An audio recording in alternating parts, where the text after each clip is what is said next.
year, we have been constantly trying to come up with topics of value. We started with aesthetics of Dalit literature, followed by Noor Inayat Khan, the Spy Princess, and today we are going to talk about the evolution of rock music in India. To set the context, rock and roll, it evolved in the 1930s, 40s in US from blues and jazz, boogie woogie, and the country music. And in different forms, it evolved over the years with we listening from Chuck Berry to Elvis Presley to AC/DC, Linkin Park, Pink Floyd, but all in the Western context. While we were listening to all these kinds of rock, punk rock, alternative rock, some other rock, we were completely unaware of what was happening closer to our homes.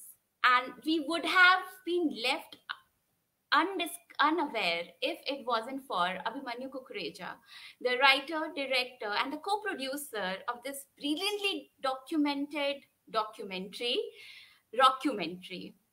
which is all about how rock evolved in India.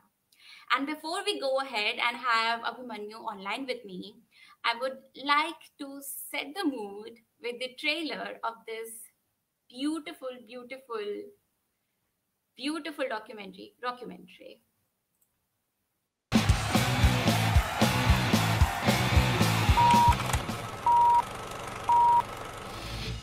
My name is Abhimanyu, a former music journalist, an independent filmmaker, and a Rolling Stone. When I was growing up in India, I knew the sound of American rock, English rock, and even German rock. But I wondered, where was Indian rock?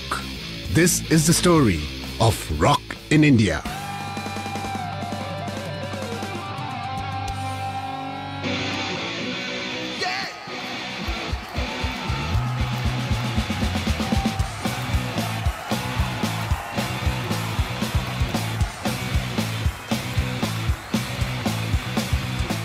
The 1950s would probably be the first generation of Indian independent musicians.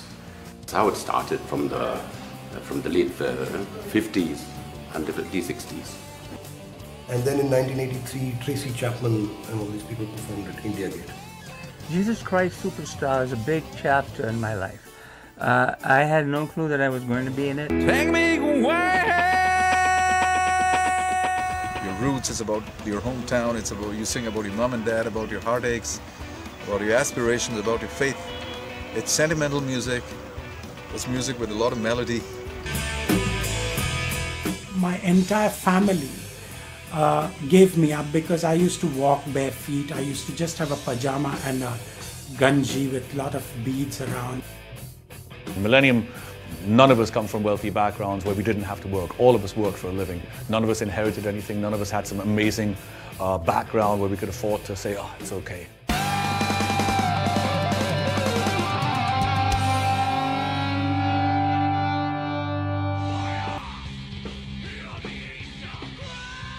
Musicians would like to do independent projects as well because you get a lot of credibility from that. But I feel that Hindi film has benefited a lot from rock.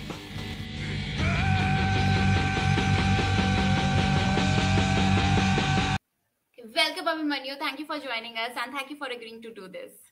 Thank you for having me, Anushri, and thank you for playing our trailer.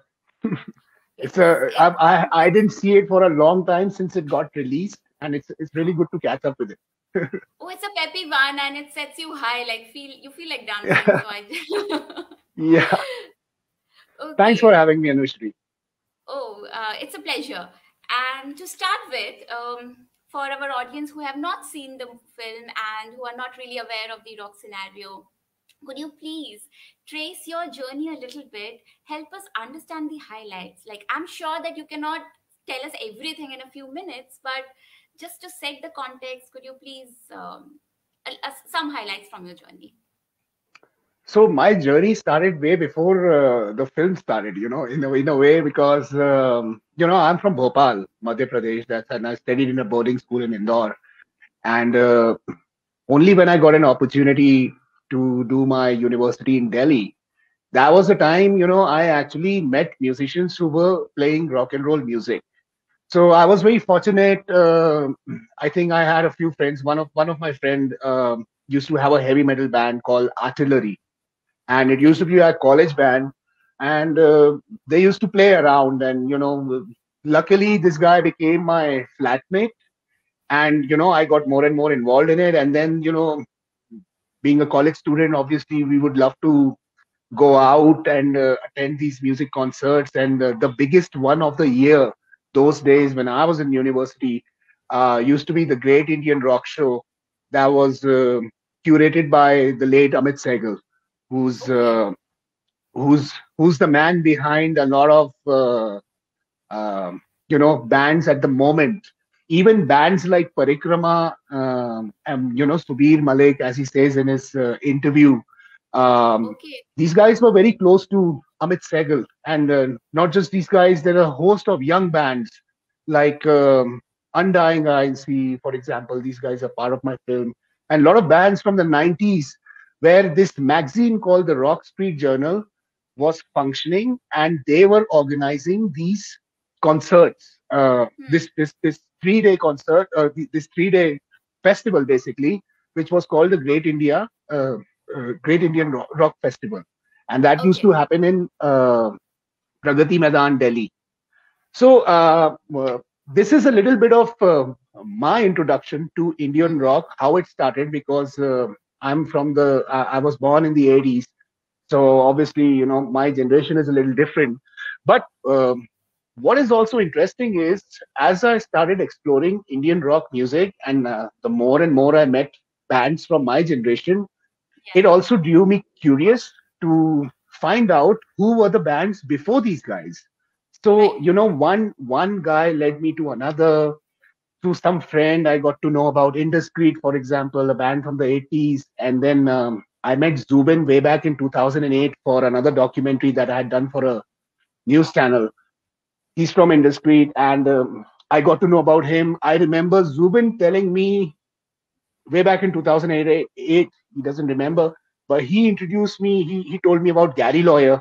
And you should go and meet this guy as well, and he's a legend. And so I got introduced to Gary Lawyer. And so it's been a very slow process for me, because I don't belong to the 60s generation. I'm from the 80s, but one guy led to another, so it was a slow process.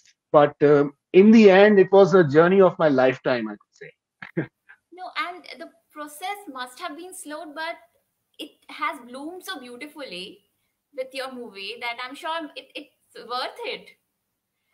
Well, the icing on the cake was then when our documentary got a theatrical release.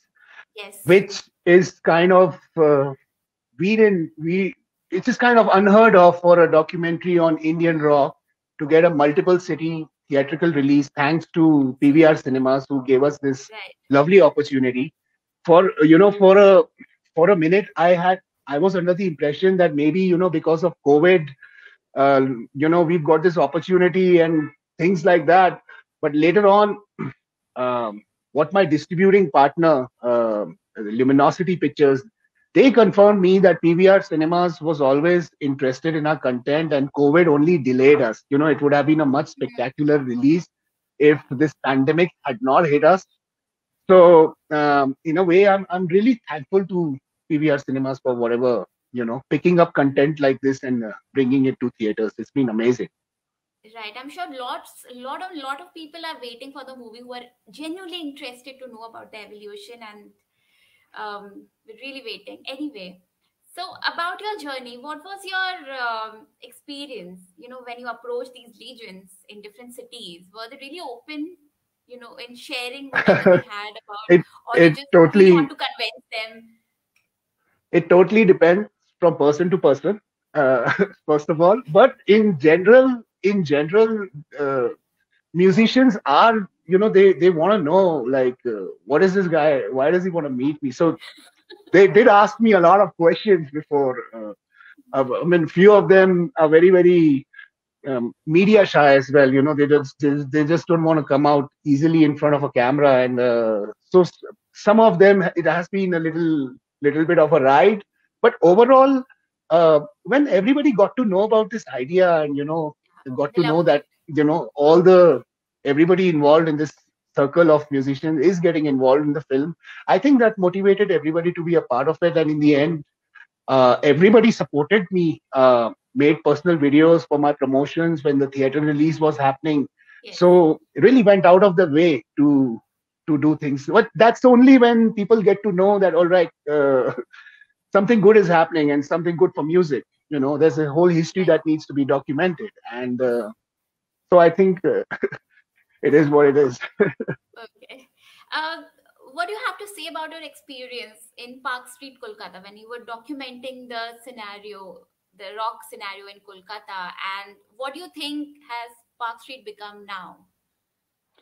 See, I haven't been to Park Street in a long time, recently at least. But when I was there, I remember the first time when I was there, which is also part of my research, was when I made a documentary for a TV station way back in 2008. It's also called documentary, but it's called Becoming of Indian Rock. This one is called Evolution of Indian Rock. So it's a short documentary. That time, I met Nandan Bakshi, who's a drummer and one of the legends, like rock and roll legends from Kolkata. I interviewed him that time, and I remembered him telling me about this place called Someplace Else, which was in the Park Hotel. I still don't know whether this place still exists or not, because it's been a long time. I'm talking about 2008. And Someplace Else used to be the only, nightclub in India that used to play live music 7 days a week. So that was the most amazing part, and that was my introduction to what was happening. And then, of course, there's a place called Trinkers, which still exists in Park Street. It's known to host a lot of bands from the early days. It's a very old club. That is about it. But what I also know is this is a street where some of the finest musicians of India, have come out. It's not. I think Lata Mangeshkar and Asha Bhosle. I think a lot of them. I think Usha Utupji. She lives in Calcutta and has been pretty much a part of this whole scene. She was, I think, famously known as. She was the first R&B singer, is what people say, way back in India, who used to wear a sari and play R&B on stage. Sari and a bindi. So, no, all respect to them. Yeah, absolutely. And these are the people, these are the roots of where we are right now. We haven't seen those times. My generation hasn't seen those times. But the kind of stories that I've heard, these people really had a lot of fun. Absolutely. Okay. In your document, you have also spoken about how rock was limited to the elites in India at some point of time. Now we have YouTube and everything, so anyone who likes can go and listen to rock. So what was your experience in discovering that, and what do you think is the scenario now? Have people developed a taste for rock now, or is it still a long way to go even after having movies like Rock On? So yeah. So the scene in India right now is well, last 2 years, there's nothing that has happened, to be honest, when it comes to live music. But before this pandemic started, because this pandemic has really changed the entertainment industry and the music industry. That is the reason, I'm saying what the impact has been, the long-term impact has been, will be known shortly. But like before this pandemic started, the scene has been growing in India, with more and more music festivals being added, more and more bands touring outside India. Some of these, and then rock and roll going regional as well, which is playing a big role in popularizing it to the masses. Of course, as you said, movies like Rock On, Rockstar was there, which were fictional films, inspired from a rock and roll life. And of course, it helped in popularizing this genre to the masses, because earlier, say a thele wala or a pan wala would not know ki ye rock and roll hai kya, what is this? what is rock? Rock is patthar. So, nobody knew. The general masses, the autowalas and the general masses had no idea. At least with the coming of these films and being released in Hindi cinema has played a role. But then I also feel that that's a very fictional story, which has only helped in popularizing the genre. I mean, a real rock and roll, the life is pretty different. It's not what it could be. Someone they have, characterized. But I mean, if you look at these lives of musicians around in India, go hang around backstage with them and try and see how much struggles they had, and it's and how people have come out of it to become these amazing bands. That's amazing, Yeah, that's inspiring. That's true. Yeah. Also, could you please tell us about your visit to Rishikesh and discovering about the legendary Beatles and their coming out with the White Album and everything? Like, we want to know about your visit to Rishikesh. So I knew about the Beatles visit much before I went to Rishikesh, because I researched that on the internet. It's all there. It's all available if you start looking about this, because it's a very famous visit, and their relationship with the Maharishi Mahesh Yogi, where they came to practice transcendental meditation. The relationship also got strained in the end. They didn't. I think they fell out. They say because of the Beatles were probably smoking pot, and this is what the Maharishi's version is. But if you listen to the Beatles version is like the Babas were trying to get close to the women, or some both have different versions, and they fell out in the end, and they left India. And this is a whole thing. I think there are documentaries on this and books written on this. In this on this particular trip. So I knew what I was going for. The reason I went to Rishikesh was also I happened to tour that side of India where I wanted to cover Dehradun and meet this amazing country musician called Bobby Cash, who's from Dehradun and is also a part of my film.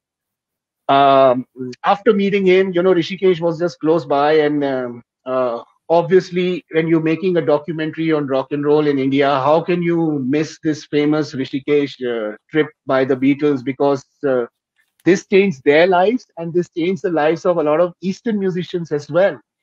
There's a whole new thing that bloomed after that, and the Beatles went back with the biggest album, the White Album. Yes. Yeah.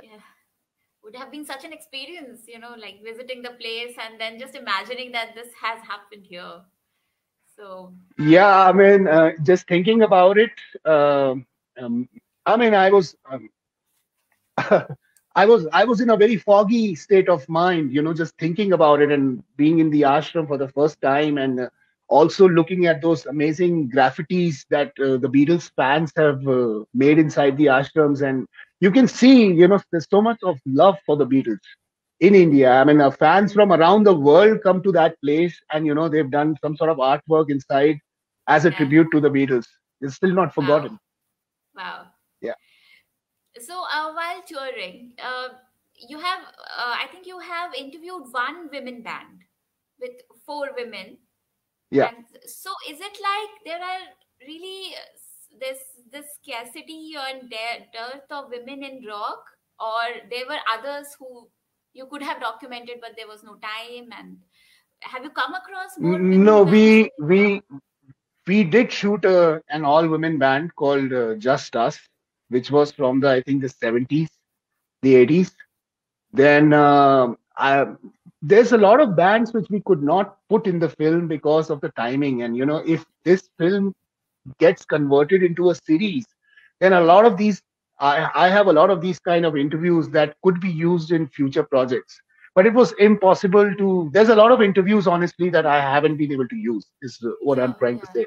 But saying that, it's a sad reality that this country, when you think about rock and roll, then you think about a boy band or a man band. You never imagine a woman band, which is a very sad reality in India. Yes. Probably, but I do know if even if it's not an all woman band, women are part of different bands and playing different roles. Either could be a lead singer, could be a drummer, or could be a guitarist. But all women band, Rare. it's rare. it's rare. They kind of either mixed or or I have seen all men band around it. Okay. So, yeah, it's rare, but it's a sad reality. There should be more all women band, and it is what it is. I hope after watching your documentary, maybe more women get interested in rock and they just. I really hope so. Get into Yeah, it. this country needs rock and roll. Yes, of course. That's true. Okay. Last but not the least, could you please tell your perception of what you think international artists would think of Indian rock?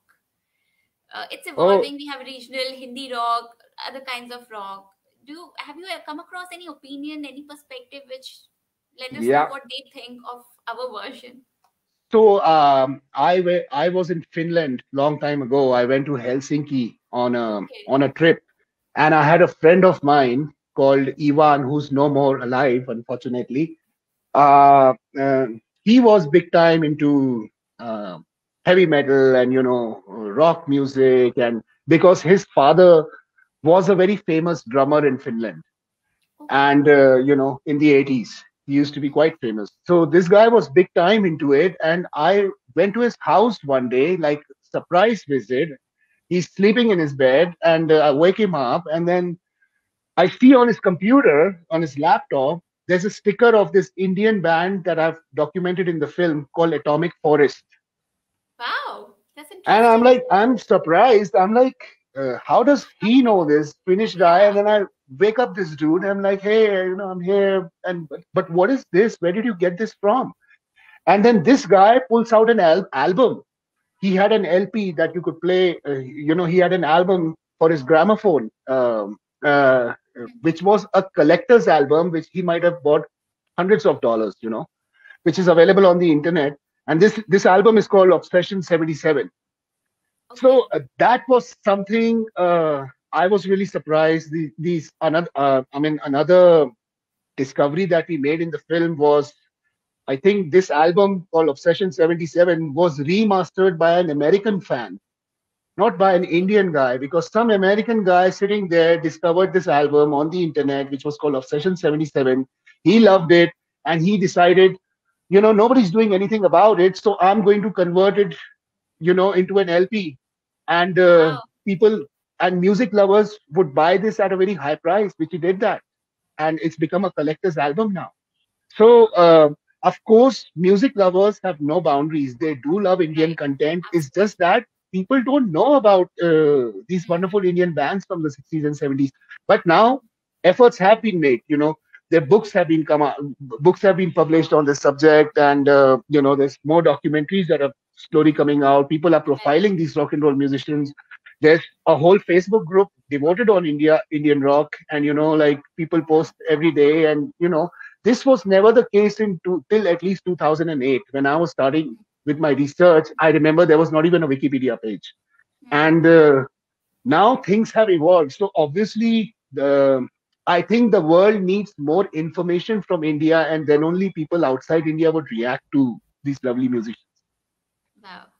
Yeah. So what's your plan with the documentary? Another series, of course. And what you're planning a digital release? You're planning something else for the movie?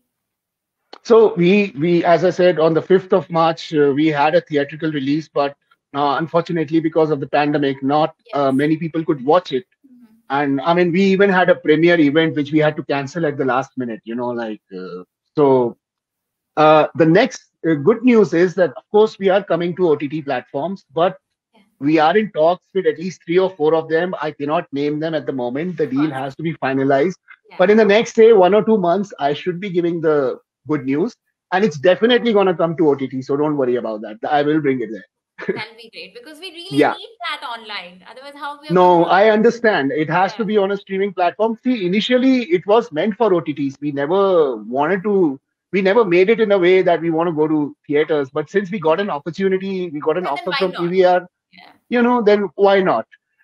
This has always been, OTT has always been an idea, but see, unfortunately, the pandemic also happened and offices were closed last 2 months in Mumbai and Delhi, and that's where people, when you show a film to say an OTT platform, there's not one person, but there's a group of people sitting together watching it.